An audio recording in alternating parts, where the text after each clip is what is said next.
Gift Nifty एकदम flat opening indication दे रहा है, इसमें हॉर्माज से जानेंगे ग्लोबली मूड माहौल है कैसा। हॉर्माज के पास जाऊं उससे पहले मूड दिखा तो देता ही हूं आपको। गिफ्ट निफ्टी फ्लैट है, एशिया में बिल्कुल ऐसे ही पस्थी कामकाज हो रहा है, लार्जली फ्लैट लाइन के इर्द गिर्द एशिया ट्रेड करता हुआ।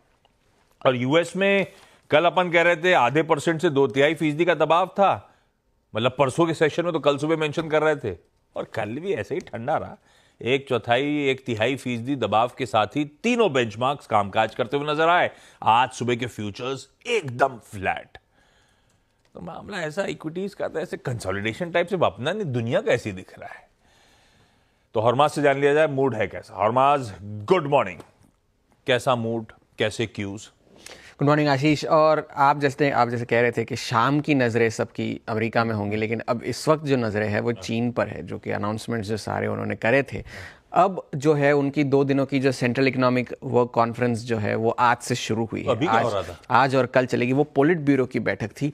ये जो होती है वो चंद सरकारी अफसरों की और चुनिंदा जो है सरकारी कंपनियां, हाँ सरकारी कंपनियां और जो बैंक्स है उनके अफसरों की मिल बांट कर जो बैठक होती है वो है, ये वर्किंग कमेटी की जो बैठक है वो चल रही है। और इसमें 2025 के जो ग्रोथ के लक्ष्य है उस पर चर्चा की जाएगी। मगर जो औपचारिक जो अनाउंसमेंट है, ऑफिशियल अनाउंसमेंट जो है वो अगले साल मार्च में ही होंगी कि इस साल के हमारे ग्रोथ के टारगेट्स क्या है। मगर ज्यादातर ब्रोकरेजेस यही मानकर चल रहे हैं कि 5% का ही ग्रोथ टारगेट देंगे। ग्रोथ के टारगेट्स की बात कर रहे होंगे या फिर उस ग्रोथ को अचीव करने के लिए प्लान भी बना रहे होंगे? प्लान बनाएंगे, मगर जो टारगेट्स अचीव होंगे, प्लान तो चाहिए सरकार बनाएगी। मगर सारे जो एनालिस्ट है वो कह रहे हैं कि आप अगर 5% का भी ग्रोथ टारगेट दे वो अचीव करना मुश्किल होगा। जो कल उन्होंने जो सारी अनाउंसमेंट्स करी थी, ब्याज दरों में कटौती होगी, ये होगा वो होगा, वो जब होगा तब, क्योंकि ये सारी बातें अभी भी कागजी है, अब तक किसी ने अमल में नहीं लाया। इस बार जो 2 दिनों की बैठक है इससे कोई अनाउंसमेंट की स्टिमुलस डाल दिया, ये डाल दिया, ये स्टिमुलस की अनाउंसमेंट नहीं, ऐसा नहीं होगा। मगर जो घोषणाएं हैं, जो आधिकारिक घोषणाएं हैं वो अगले साल ही होंगी। उसमें से शायद कोई डेटा निकल कर आए, मगर कोई स्टिमुलस की अनाउंसमेंट आने की उम्मीद नहीं है।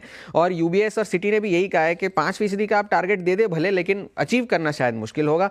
और फिस्कल डेफिसिट की बात जो उन्होंने करी थी, कल भी किया था कि लूज मॉनेटरी पॉलिसी रखेंगे।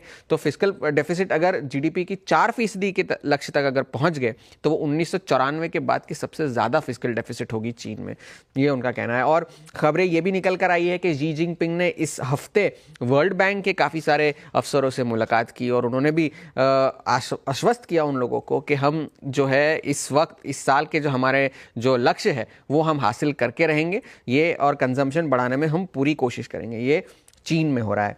और कल यूएस के बाजार सुस्त थे, यूं कह लीजिए ऑन द एज है, क्योंकि एक बहुत बड़ा डेटा पॉइंट आज शाम को आना है, क्योंकि कहीं पर भी कोई ऐसी डिसाइसिव मूव देखने नहीं मिली किसी भी इंडेक्स में, फिर चाहे वो S&P 500 हो, डाउ हो, नैस्डैक हो। डाउ में चौथे दिन लगातार गिरावट देखने मिली, मगर वो भी सिर्फ 150 अंकों की गिरावट थी। और 2.7% का अनुमान है इस बार का।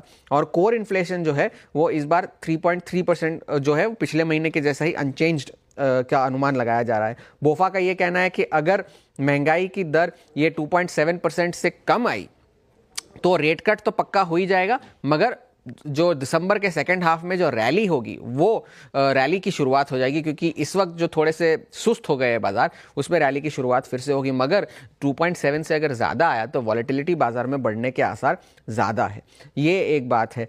और कल स्टॉक स्पेसिफिक एक्शन काफ़ी था। ऑरेकल के शेयरों में कल काफ़ी गिरावट देखने मिली, क्योंकि अनुमान मुताबिक नतीजे थे, मगर एक्सपेक्टेशंस इतने ज़्यादा थे कि गाइडेंस ने निराश किया और अनुमान से कमज़ोर गाइडेंस थी, तो ऑरेकल के शेयरों में कल गिरावट देखने मिली। मगर अभी भी जो 2024 में है स्टॉक 70% ऊपर है, 1999 के बाद का उनका सबसे अच्छा परफॉर्मेंस है ये। अल्फाबेट के शेयरों में कल बहुत अच्छी तेज़ी देखने मिली, क्योंकि गूगल ने एक नए क्वांटम कंप्यूटर का इजाद किया है। उसमें उन्होंने ये कहा है कि जो ऐसे प्रॉब्लम्स जो एक सुपर कंप्यूटर 10 सेप्टिलियन ईयर्स लगाएगा, 10 के आगे 24 जीरोस लगाने के बाद, वो इतने साल लगाएगा, 24 जीरो, 10 सेप्टिलियन ईयर्स। एक सुपर कंप्यूटर जो इतने साल लगाएगा एक प्रॉब्लम सॉल्व करने में, वो ये क्वांटम कंप्यूटर 5 मिनट में सॉल्व कर सकता है। ये उनका कहना है, मगर इसकी अभी भी कोई यूज केस नहीं है। तो अब यूज केस में क्या होगा ये तो अभी देखने वाली बात है, मगर इसलिए अल्फाबेट के शेयरों में 5% का उछाल कल देखने मिला। 5 महीनों के सबसे ऊंचे स्तर पर था अल्फाबेट। और एप्पल पर नजर रखने की जरूरत इसलिए है क्योंकि एक और रिकॉर्ड हाई बनाया कल, और अब जो है $4 ट्रिलियन के मार्केट कैप की तरफ बढ़ रहा है एप्पल। 247 का कल का क्लोजिंग है, 264 पे जब अगर पहुंचेगा तो $4 ट्रिलियन का मार्केट कैप होगा एप्पल का। अपनी इकोनॉमी को पछाड़ देगा बहुत आसानी से, है ना। और निपॉन स्टील पर भी एक जो बैक एंड फोर्थ चल रहा था, होगा नहीं होगा एक्विजिशन निपॉन स्टील का, यूएस स्टील का। तो अब ये कहा जा रहा है कि जो बाइडेन जो है वो राष्ट्रीय नेशनल सिक्योरिटी ग्राउंड्स पर शायद इस डील को ब्लॉक कर देंगे, तो ये नहीं हो पाएगा। तो ये है, मगर हैंडओवर ऑन द एज आप कह लीजिए बाजार, क्योंकि एक बहुत इंपॉर्टेंट डेटा पॉइंट निकल कर आना है, तो उस पर आज शाम को नजर होगी।